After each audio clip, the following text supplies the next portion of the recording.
Good morning. आज एक नया पार्ट शुरू कर रहे हैं इस लेक्चर में। ये फर्स्ट लेक्चर है प्रकाश संश्लेषण का।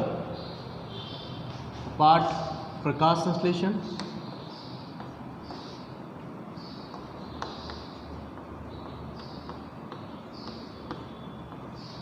प्रकाश संश्लेषण की क्रिया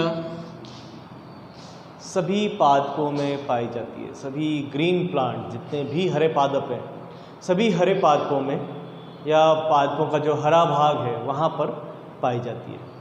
प्रकाश संश्लेषण होता क्या है? प्रकाश संश्लेषण जैसा आपने छोटी क्लास से पढ़ा है, ये पौधों में भोजन बनाने की एक प्रक्रिया है। वे अपना भोजन स्वयं बनाते हैं, अपना भोजन स्वयं निर्मित करते हैं।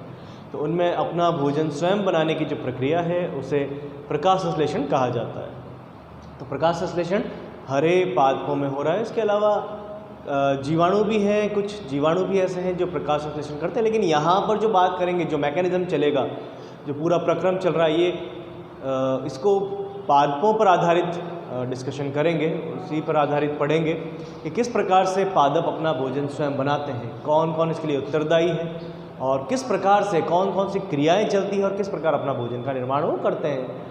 तो यहाँ पर पहले तो सबसे पहले पता ये होना चाहिए कि प्रकाश संश्लेषण होता क्या है। तो प्रकाश संश्लेषण एक ऐसी क्रिया है जिसमें हरे पादप, प्रकाश संश्लेषण एक ऐसी क्रिया है जिसमें हरे पादप CO2 तथा H2O, कार्बन डाइऑक्साइड तथा जल का उपयोग करके शुगर पर आधारित, शर्करा पर आधारित एक रासायनिक ऊर्जा का निर्माण करते हैं।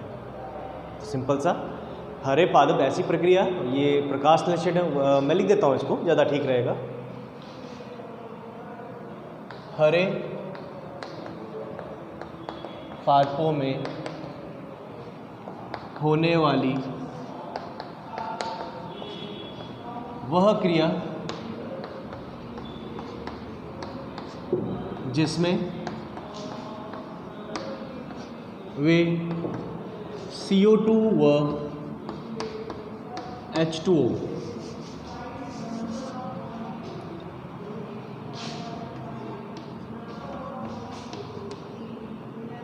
का उपयोग कर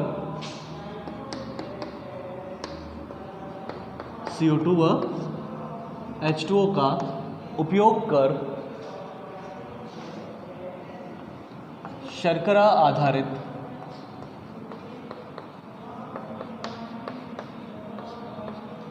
रासायनिक ऊर्जा का निर्माण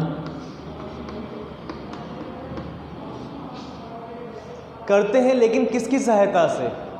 तो इसके अंदर यहाँ पर सूर्य का प्रकाश तथा क्लोरोफिल, हरित लवक इसमें सहायक होता है। तो मैं ये लिखूँगा, शर्करा आधारित रासायनिक ऊर्जा का निर्माण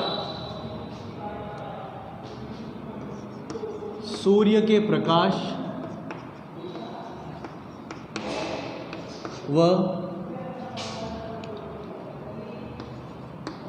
हरित लवक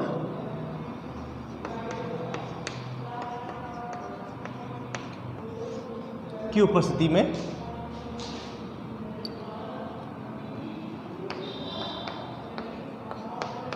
करते हैं।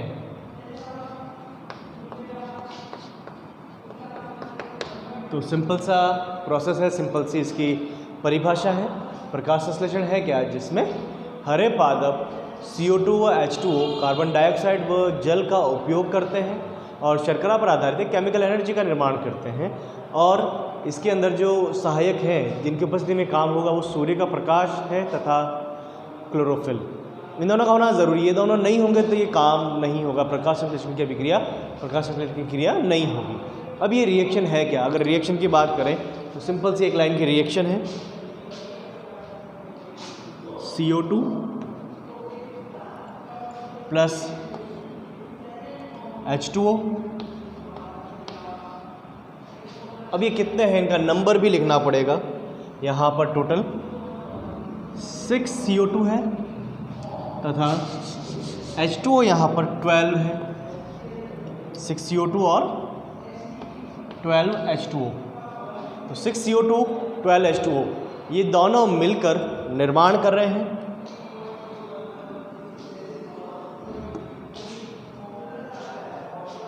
अब आपको निर्माण करना है यहाँ पर ग्लूकोज का। तो सिंपल सा प्रोसेस है जिसमें आप निर्माण करेंगे ग्लूकोज का। C6H12O6। तो यहाँ पर आपने C6H12O6 ग्लूकोज का निर्माण किया, साथ में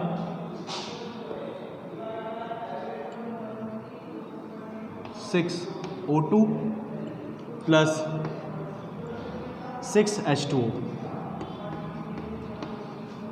यहाँ पर इस अभिक्रिया में और जो श्वसन की अभिक्रिया पड़ी थी वहाँ पर भी जो 6 है वो डोमिनेंट है।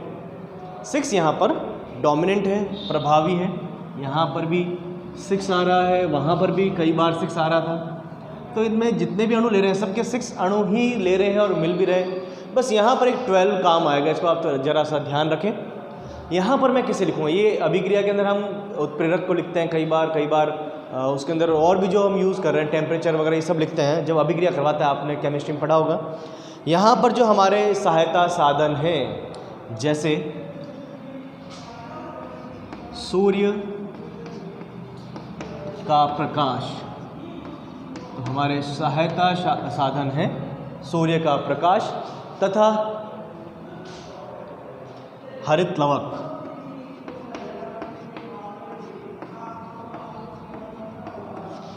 तो हमारे सहायता साधन है सूर्य का प्रकाश तथा हरित लवक। अब यहाँ पर ये अभिक्रिया आप देखें ध्यान से, अगर आपकी केमिस्ट्री अच्छी है तो आप देखते समझ जाएंगे ये अभिक्रिया एक ऑक्सीडेशन रिडक्शन अभिक्रिया है। ये एक ऑक्सीकरण अपचयन अभिक्रिया है।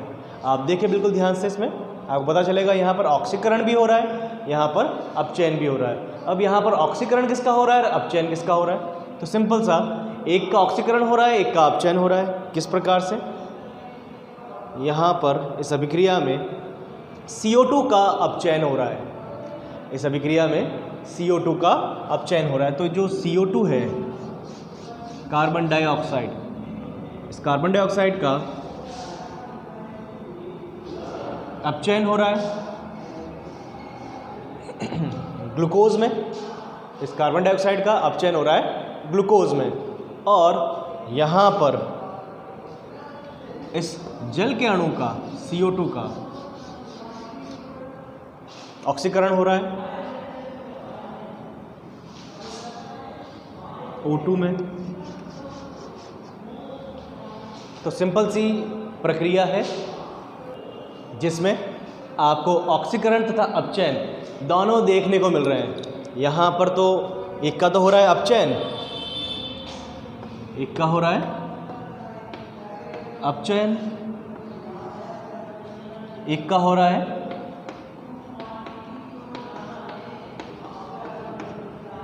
ऑक्सीकरण। तो यहाँ पर CO2 का कार्बोहाइड्रेट के अंदर अपचयन हो रहा है तथा जल के अणु का O2 के अंदर ऑक्सीकरण हो रहा है। तो ये ऑक्सीकरण अपचयन अभिक्रिया है जिसमें आपको ऑक्सीकरण देखने को मिलेगा, अपचयन देखने को मिलेगा। पहले ऑक्सीकरण होगा। ऑक्सीकरण के लिए जो ऊर्जा काम आएगी वो होगी सूर्य के प्रकाश की। तो सूर्य के प्रकाश से जो विकिरण ऊर्जा निकल रही है, तो सूर्य के प्रकाश की विकिरण ऊर्जा का उपयोग करके यहाँ पर जल के अणुओं का ऑक्सीकरण किया जाएगा और इससे मुक्त होने वाली ऊर्जा का उपयोग किया जाएगा CO2 के अपचयन में। सिंपल सा आपको करना क्या है, आपको यहाँ पर ऑक्सीकरण करना है, आपको यहाँ पर अपचयन करना है। तो जब आप ऑक्सीकरण किया अपचयन की बात कर रहे हैं, जब आप यहाँ पर ऑक्सीकरण किया अपचयन की बात करें तो किसका हो रहा है, क्यों हो रहा है, क्यों करवाना क्यों है आपको ऑक्सीकरण और अपचयन? तो आपको पहले तो ऑक्सीकरण करना है, किसका? जल के अणु का। इसके लिए ऊर्जा की आवश्यकता होगी, वो ऊर्जा आएगी सनलाइट से। ये सूर्य का प्रकाश लिखा हुआ है, तो सूर्य के प्रकाश की जो ऊर्जा है उसका उपयोग करके आप जल के अणु का ऑक्सीकरण कर रहे हो और उससे जो ऊर्जा निकलेगी, उससे जो ऊर्जा का निर्माण होगा, उससे आप करेंगे अपचयन आपके अपने CO2 का, कार्बन डाइऑक्साइड का। तो कार्बन डाइऑक्साइड का जब अपचयन होगा तो निर्माण हो जाएगा ग्लूकोज का। यही तो प्रक्रिया है।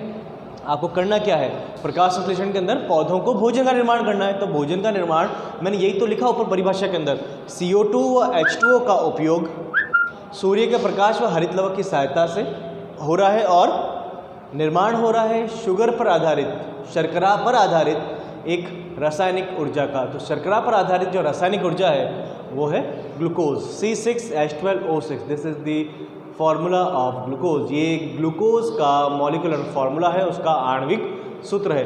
तो इस तरह से यहाँ पर एक सिंपल सी इन्फॉर्मेशन थी प्रकाश संश्लेषण के बारे में, जो मैंने आपको यहाँ पर शेयर की है।